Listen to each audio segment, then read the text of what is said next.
Hey guys, it's Aman. Welcome to my YouTube series, Business Buddies.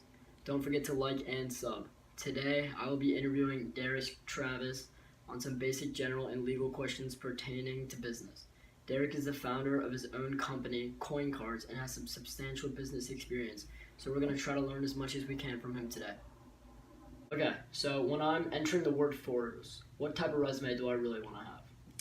Well, typically there's two different kinds of resumes. There's the professional's resume and the entry-level resume. Now you're going to want an entry-level resume, and this is going to record an objective, some education experience, awards received, interests and activities, work experience, volunteer work, and references.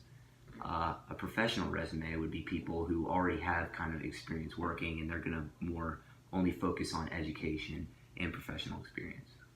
Okay, so there's four sections when it comes to application. There's education, work experience, references, and acknowledgement. Can you go more in depth for those for me? So all four of these sections are important. The education is important. Obviously, it sounds exactly what it sounds like. It's reflecting your educational experience, what kind of education you received. Work experience is what you've done in the past. It tells both education and work experience kind of show your work ethic. They show the employer the kind of worker you've been and whether you are willing to do hard work. References are people that you worked for that can kind of vouch for you.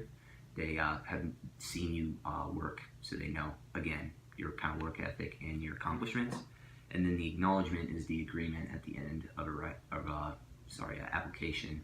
Basically says that all the information you enclose is legitimate and that it's all truthful, and they actually have a right to investigate any information you put on there. And also, you're not necessarily guaranteed the position that you're applying for. So all the disclosed information is confidential? Right. So now to test your knowledge, let's see if you can tell me the difference between a good recruiter and a rhino. So a recruiter is someone who finds the right person for a job, and the recruiter in name only, which is what Rhino stands for, is different from a recruiter because they really focus on administrative tasks and they have little impact in the force field. That's absolutely right. So I know that you're a big supporter of the FLSA. Can you tell me a little bit about it? Well, the FLSA stands for the Free Labor Standard Act. It was first established in 1938. It establishes minimum wage, and then of course it also establishes overtime pay. Okay, so we're going to shift topics to law now, and can you tell me why ethics influence laws? So ethics and laws are two different things. So ethics is basically kind of what you feel is right and wrong and how those should be punished. So lawmakers influence laws based on how they feel certain actions should be regarded in terms of right and wrong, and how these acts should be, dealt with, punished.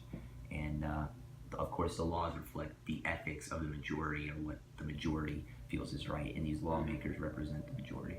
So I know that the five sources of law are case law, common law, statutory law, administrative law, and constitutional law. But can you tell me the 6 steps to making the ethical decision? Well, what you always want to start out with when making an ethical decision is identify the problem. You want to define the ethical issue so that you can attack it. The next step is to list the facts. What are the facts of the scenario? Number 3, identify anybody who's affected by the situation, anybody who's within the situation, any way that they could be affected.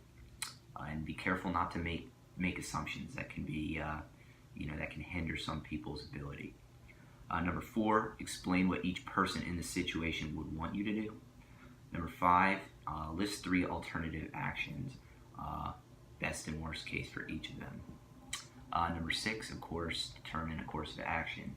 Depending on these 3 actions or possibilities that you list, which one do you think the best way to attack the situation? So what are the laws called at the federal, state, and local level? Okay. So at the federal level, you have constitutional laws. At the state level, you have statutes. States and statutes kind of sound similar. And then the local level, you have ordinances.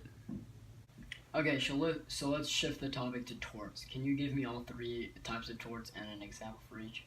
All right, well, to begin, we have intentional torts, or an intentional wrong. And an example of this would be an assault and battery, which is threatening someone, threatening harm to them. and then physically touching them to cause harm. Negligence, which an example of this would be slip and fall in a public place without a wet floor sign.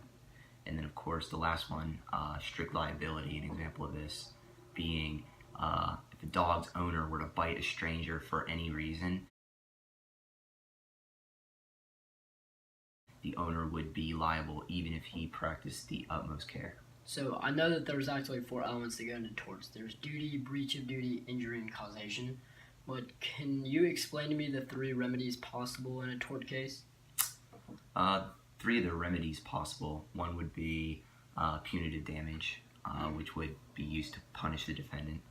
Compensatory damages, which are used to make the plaintiff more whole or entirely whole.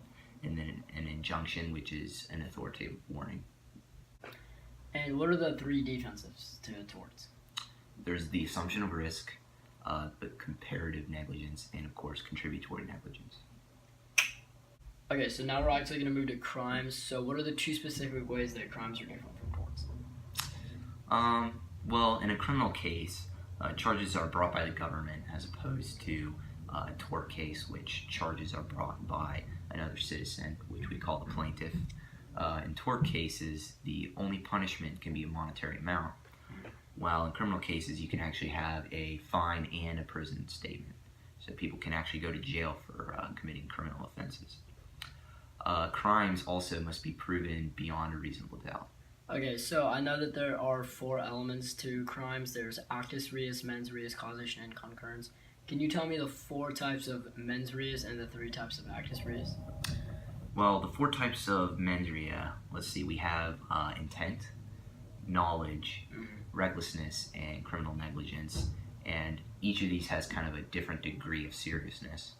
Of course, intent is the worst, knowledge being the second worst. And then, think about it, I believe criminal negligence would be actually the least offensive. And then recklessness being, of course, more than that one. So if we did it in order, it would be intent, knowledge, recklessness, and criminal negligence.